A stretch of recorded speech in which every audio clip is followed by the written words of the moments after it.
नमस्कार, आदाब, सत श्री अकाल। तो स्वागत है आपका अपने YouTube channel English with Sanju sir में। पिछली वीडियो में हमने पढ़ा प्रेजेंट परफेक्ट के बारे में, जिसमें वर्ब की थर्ड फॉर्म और कार्य खत्म हो गया था, ऐसे सेंटेंसेस का प्रयोग किया जा रहा था। लेकिन आज हम बात करेंगे प्रेजेंट परफेक्ट कॉन्टिन्यूस के बारे में।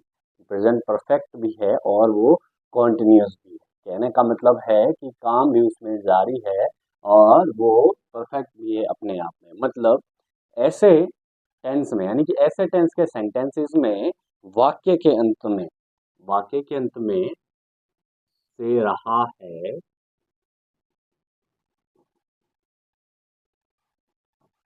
से रहे हैं या फिर से रही है, ये सेंटेंसेस आते हैं।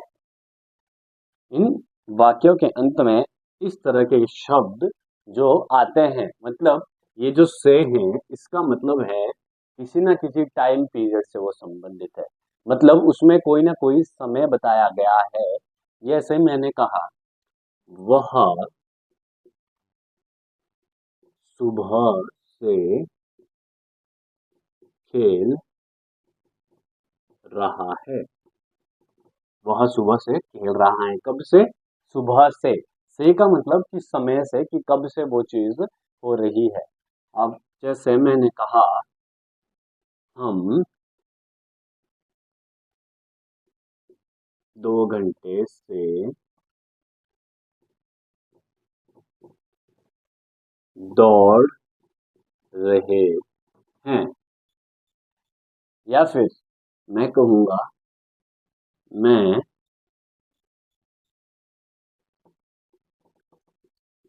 सन 2002 से यहाँ रह रहा हूँ।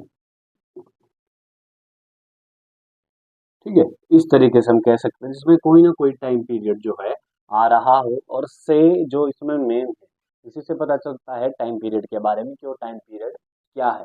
तो ये हुई हिंदी की बात कि हिंदी में हम प्रेजेंट परफेक्ट कॉन्टिन्यूस को कैसे पहचानेंगे। अब बात कर लेते हैं इंग्लिश में, कि इंग्लिश में हम इन सेंटेंसेस को कैसे पहचानेंगे कि वो सेंटेंसेस प्रेजेंट परफेक्ट कॉन्टिन्यूस के है या किसी और टेंस के है। तो आइए देखते हैं। अब ध्यान देने बात जो योग्य है वो ये है कि ये टेंस परफेक्ट भी है और कॉन्टिन्यूस भी है। सबसे पहले कर लेते हैं वर्ब की बात। इसमें वर्ब की फर्स्ट फॉर्म के साथ आईएनजी का प्रयोग किया जाता है। आप कहेंगे सर वो तो हमारा प्रेजेंट कॉन्टिन्यूस में भी यूज किया जाता है। जी हाँ, इसमें भी किया जाता है, ये भी कॉन्टिन्यूस ही है। और इसमें हेल्पिंग वर्ब क्या यूज की जाएगी? तो आपको लग रहा होगा कि वर्ब की फर्स्ट फॉर्म और आईएनजी तो इज एम आर यूज करेंगे। जी नहीं, ये है परफेक्ट कॉन्टिन्यूस। परफेक्ट कॉन्टिन्यूस, तो परफेक्ट कॉन्टिन्यूस में हैज और हैव। आप पता चला इसे परफेक्ट कॉन्टिन्यूस क्यों कहा जाता है। कॉन्टिन्यूस के लिए वर्ब की फर्स्ट फॉर्म और आईएनजी, और हेल्पिंग वर्ब इसमें हैज और हैव।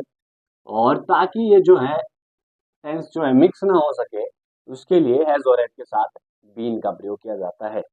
और इसमें दो और चीजें आती है, एक है हमारा सिंस, एक है फोर। जो हमारे पास हिंदी में एक वर्ड आ रहा था से, उसके लिए ही किया जाता है। अब सिंस का प्रयोग होगा पॉइंट ऑफ टाइम के लिए, पॉइंट ऑफ टाइम के लिए। और फोर का प्रयोग होगा पीरियड ऑफ टाइम के लिए। पॉइंट ऑफ टाइम कोई निश्चित समय, और पीरियड ऑफ टाइम कोई, मतलब आधा अधूरा समय दिया हुआ है, उसके बारे में हमें पता नहीं है। जैसे मैंने एक एग्जांपल दिया था कि वह सुबह से खेल रहा है। वह सुबह से खेल रहा है। मैंने आपको बताया हैज का प्रयोग कहाँ होगा, हैव का प्रयोग कहाँ होगा, वो मैं आपको परफेक्ट में ही बता चुका हूँ। तो उस हिसाब से आपने हैज और हैव का प्रयोग करना है। ही है तो ही के साथ हमारे पास हैज का प्रयोग होगा। तो क्या आएगा? ही हैज के साथ बीन, ही हैज बीन। अब वर्ब की फर्स्ट फॉर्म के साथ आईएनजी, क्या कर रहा है? वो खेल रहा है। तो ही हैज बीन प्लेइंग, कब से खेल रहा है, सुबह से खेल रहा है, तो यहाँ आएगा since. He has been playing since morning. मैंने आपको ये सब जो बातें हैं ये मैंने आपको किसमें बताई है, शायद प्रीपोजिशन में भी बताई है कि सिंस और फॉर का यूज कहाँ होता है। तो he has been playing since morning. अब देख लेते हैं कि सिंस जो है कहाँ कहाँ यूज होगा। एक तो आपका जैसे मॉर्निंग आ गया, मॉर्निंग में यूज होगा। और आपका कोई डे है, स्पेसिफिक डे, जैसे संडे, मंडे, ट्यूसडे, वेडनेसडे, इस तरीके से नाम आ गया कोई डे का, फिर भी यूज होगा। मानो जैसे मैंने कहा कि वह यहाँ पर मैंने कहा कि वह सोमवार से सोमवार से खेल रहा है, तो मैं क्या लिखूंगा यहाँ पे, मैं यहाँ पे लिखूंगा सिंस मंडे, ऐसे लिखूंगा यहाँ पर। अब यहाँ पे अगर कोई भी आ लो, मान लो रविवार आ जाए, मंगलवार आ जाए, तो भी यहाँ पे मैं सिंस ही रखूंगा और आगे दिन का नाम लिखूंगा। अब कोई मंथ का नाम आ गया, मैंने कहा वह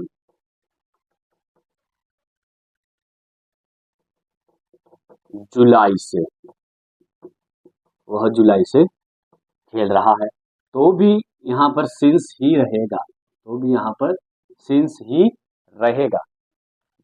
आपके पास जो है, मतलब दिन के नाम से पहले मॉर्निंग है, इवनिंग है,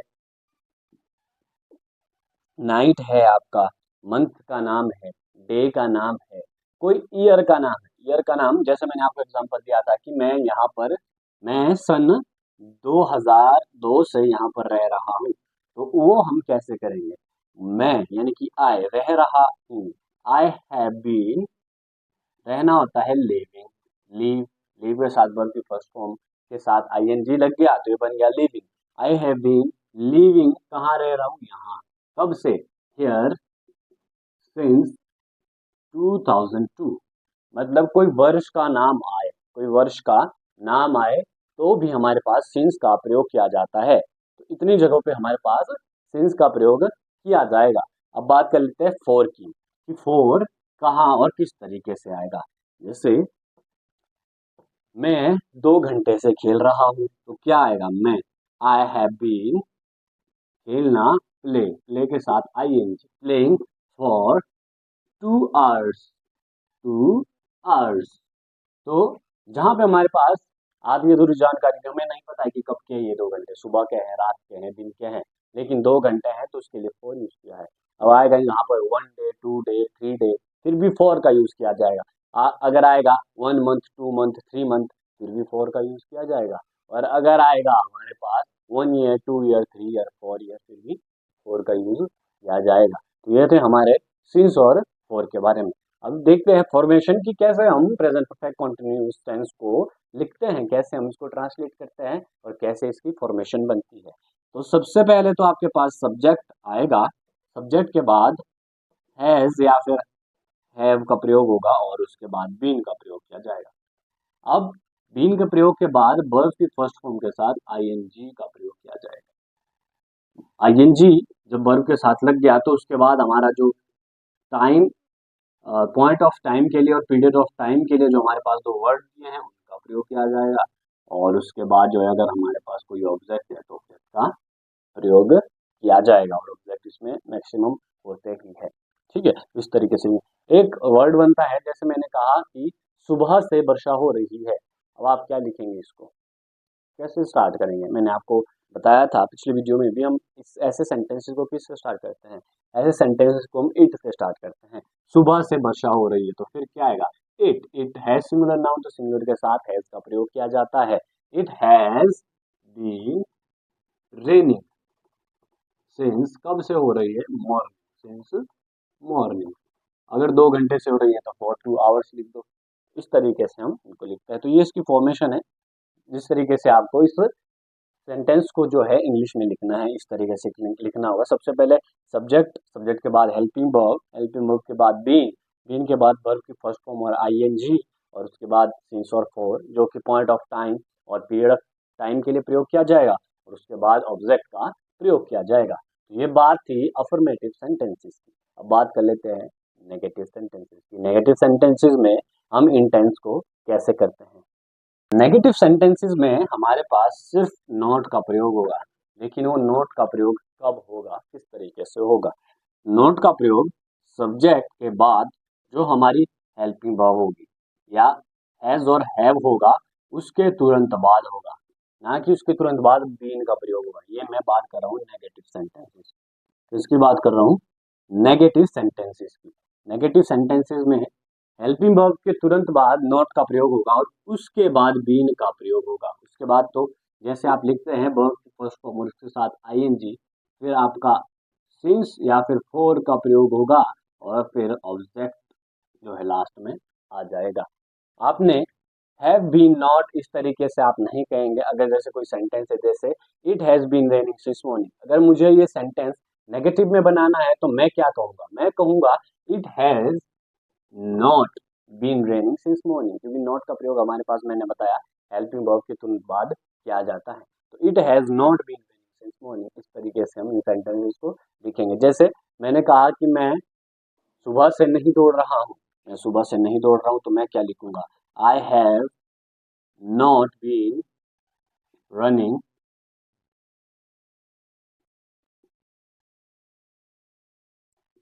सिंस मॉर्निंग, सिंस मॉर्निंग। दोस्तों, तो ये था हमारा नेगेटिव। और अब बात कर लेते हैं इंटरोगेटिव सेंटेंसेस में। इंटरोगेटिव सेंटेंसेस में मैंने आपको बताया कि हमेशा जो है हेल्पिंग वर्ब से हमारा जो सेंटेंस है वो स्टार्ट होगा। तो इसमें भी हैज और हैव, उसके बाद सब्जेक्ट का प्रयोग, फिर बीन का प्रयोग, फिर वर्ब की फर्स्ट फॉर्म के साथ आईएनजी, फिर सिंस और फोर का प्रयोग और फिर ऑब्जेक्ट का प्रयोग होगा। जैसे मैंने एक एग्जांपल दिया, has it been raining, has it been raining since morning. तो ये कौन सा है, ये हमारे इंटेरोगेटिव सेंटेंसेस है, इंटेरोगेटिव सेंटेंसेस है। अब दूसरा एक और एग्जांपल देख लीजिए, have I been running, have I been running for 2 hours, क्या मैं 2 घंटे से दौड़ रहा हूँ। तो ये इस तरीके से हमारे इंटेरोगेटिव सेंटेंसेस लिखे जाएंगे। तो अब बात कर लेते हैं एक्सरसाइज के बारे में। और अभी हमने पढ़ा अफर्मेटिव, नेगेटिव और इंटेरोगेटिव सेंटेंसेस के बारे में। अब इन सेंटेंसेस को एक साथ एक एक्सरसाइज में करके देखते हैं। मोहन 1 घंटे से नहा रहा है, मोहन 1 घंटे से, मोहन, मोहन के साथ has been, Mohan has been bathing, कब से, 1 घंटे से, Mohan has been bathing for an hour, for an hour. अब मैंने यहाँ पे एन क्यों लिखा, ये मैंने आपको आर्टिकल्स में बता दिया है। अगर आपने वो वीडियो नहीं देखी तो आप जाकर एक बार प्लीज वो आर्टिकल्स वाली वीडियो चेक कर लें। हम सुबह से नाच रहे हैं, वी के साथ हैव का प्रयोग और उसके बाद बीन, वी हैव बीन, क्या कर रहे हैं हम, नाच रहे हैं। वी हैव बीन डांसिंग, कब से, सुबह से, तो हम प्रयोग करेंगे since, we have been dancing since morning. अब अगला, क्या तुम सन 1998 से यहाँ रह रहे हो, ये है क्वेश्चन। क्वेश्चन हमेशा यूज करेंगे हम हैज और हैव से। यहाँ पर तुम है यानी कि सेकंड पर्सन यानी कि यू का प्रयोग हुआ है, तो हैव का हम प्रयोग करेंगे, क्या आएगा, हैव यू बीन लिविंग, यानी कि रहना, have you been living here, कब से, सिंस 1998। मैंने आपको बताया साल का नाम होगा, वहां पर भी सिंस का प्रयोग किया जाएगा। अब बात कर लेते हैं अंतिम सेंटेंस की। मैं 2 घंटे से नहीं खेल रहा हूँ, आई हैव नॉट या फिर I haven't been playing for 2 hours. ये था हमारा प्रेजेंट परफेक्ट कॉन्टिन्यूस टेंस जो कि हमने कंप्लीट कर लिया है।